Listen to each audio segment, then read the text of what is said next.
नमस्कार, मी पंजाब डक. राज्यात सांगायचं झालं तर 7, 8, 9, 10, 11, 12 जूनच्या दरम्यान राज्यात मोसमी पाऊस येणार आहे म्हणून हा अंदाज महाराष्ट्रातल्या सर्व शेतकऱ्यांनी लक्षात द्यायचा. आजपासून कंप्लीट 9 दिवस शिल्लक राहिले शेतीचे कामे करण्यासाठी. शेतकऱ्याला विनंती की तुम्ही काय करा, या 9 दिवसामध्ये शेतीचे कामे करून घ्या, कारण की राज्यामध्ये 7, 8, 9, 10, 11, 12 दरम्यान मोसमी पाऊस बरसणार आहे म्हणून हा अंदाज लक्षात द्यायचा. आणि सर्वप्रथम सांगू इच्छितो की राज्यामध्ये सांगायचं झालं तर की हे जे मोसमी पाऊस आहे तर खरं तर पहिलं तर काय होणार आहे, 31 मे पासूनच 31 मे 1, 2, 3, 4, 5 जूनच्या दरम्यान मध्ये पूर्व विदर्भ, काही भागात पश्चिम विदर्भ, दक्षिण महाराष्ट्र, उत्तर महाराष्ट्र, कोकणपट्टी, खानदेश, मराठवाडा सगळीकडे काय होणार आहे, काही भागामध्ये 1 जूनला येईल, काही भागात 2 ला, काही 3 ला, काही 4, 5, 6, 6 जून पर्यंत दररोज वेगवेगळ्या भागात चांगला जोराचा पाऊस पडणार आहे म्हणून हा अंदाज महाराष्ट्रातल्या शेतकऱ्यांना लक्षात यायचा. पण हे 6 जून पर्यंत पाऊस पडल्याच्या नंतर त्याच्या पाठोपाठ लगेच मोसमी पाऊस येणार आहे आणि 31 आणि 1 तारखेला केरळमध्ये मान्सून दाखल होणार आहे आणि केरळमधून कंप्लीट 5 ते 6 दिवसामध्ये ते महाराष्ट्रात येणार आहे.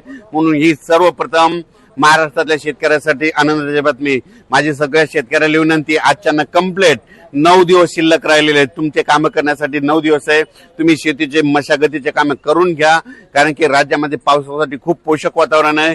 इतकं वातावरण असं कधीच पोषक नसतं, पण काय झालं, यावर्षी उन्हाची तीव्रता जास्त असल्यामुळे यावर्षी खूप पोषक वातावरण तयार झालं. आणि यावर्षी सगळ्यात महत्वाचं यावर्षी लवकर पेरणीचा योग आहे. मिरगी पेर होणार आहे.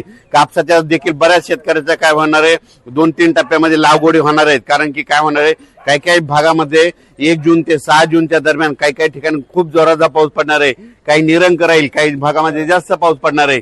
म्हणून हा अंदाज महाराष्ट्रातल्या सर्व शेतकऱ्यांनी लक्षात घ्यायचा. तेलंगणा, कर्नाटक आणि मध्य प्रदेशच्या शेतकऱ्याला सांगू इच्छितो की तुमच्या इकडे देखील काय होणार आहे की यावर्षी लवकरच पाऊस येणार आहे. खरं तर तेलंगणा आणि कर्नाटकमध्ये यावर्षी लवकर पाऊस येणार आहे म्हणून हा अंदाज तेलंगणातल्या सर्व शेतकऱ्यांनी लक्षात घ्यायचा. कर्नाटकच्या देखील सर्व शेतकऱ्यांनी अंदाज लक्षात घ्यायचा. आंध्र प्रदेशच्या शेतकऱ्यांनी देखील अंदाज लक्षात घ्यायचा आणि आपण आपल्या पेरणीचं नियोजन लावायचं.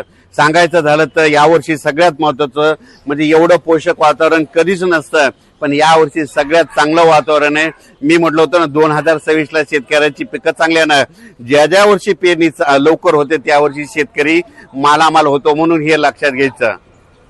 शेतकऱ्याला एक सांगू इच्छितो की यावर्षी देखील काय होणार आहे, ज्यांनी जर गडबड केली तर त्यांच्या काय होणार, 3 म्हणजे लवकर पेरणी होतील. मध्ये 7, 8, 9 ते मध्ये 15 पर्यंत काही जणांच्या पेरण्या होतील. त्याच्यानंतर काय होईल, 17, 18, 19च्या दरम्यान एक पाऊस येईल, त्याच्यामध्ये काही जाण्याचे होते. त्याच्यानंतर 25 ते 30 मध्ये एक पाऊस येणार, मोसमी पाऊस त्याच्यामध्ये होतील. आणि याच्यातून जर काही उरले तर मग ते 7 जुलैच्या दरम्यान जाते. पण यावर्षी मात्र पेरणीचा खूप चांगला योग आहे म्हणून अंदाज लक्षात घ्यायचा. उत्तर महाराष्ट्रात देखील काय होणार आहे, 1, 2, 3च्या दरम्यान चांगला पूर्व मोसमी, खरं तर ते मोसमी पाऊसच असतो म्हणून हे अंदाज लक्षात घ्यायचा. म्हणून हे लक्षात घ्यायचं, चांगला पाऊस पडणार आहे. पण परिस्थिती अशी आहे की 7 जून नंतर जे पाऊस यायला ते पाठीमागून मोसमी पाऊस आहे म्हणून ही सर्वप्रथम शेतकऱ्यासाठी आनंदाची बातमी. उत्तर महाराष्ट्रातल्या शेतकऱ्याच्या आनंदाची बातमी. घाटमाता कोकण परिसरातल्या शेतकऱ्यासाठी आनंदाची बातमी. त्याच्यानंतर विदर्भातल्या शेतकऱ्याची खास करून आनंदाची बातमी. यावर्षी लवकर पेरणीचे योग आहे. यावर्षी 7, 8 जून, 10, 11, 12 दरम्यान राज्यात चांगला मोसमी पाऊस येणार आहे म्हणून हे अंदाज लक्षात घ्यायचा. पण हे मोसमी पाऊस येण्याच्या अगोदरच 31, 1, 2, 3, 4, 5, 6 जून पर्यंत दररोज महाराष्ट्रातल्या वेगवेगळ्या भागामध्ये विदर्भ, पूर्व विदर्भ, पश्चिम विदर्भ, दक्षिण महाराष्ट्र, उत्तर महाराष्ट्र, कोकणपट्टी, खानदेश दररोज वेगवेगळ्या भागात विखुरलेल्या स्वरूपाचा पाऊस पडणार आहे म्हणून हा अंदाज सर्व शेतकऱ्यांनी लक्षात घ्यायचा. अचानक वातावरण बदल झाला तर लगेच एक मेसेज दिला जाईल. धन्यवाद.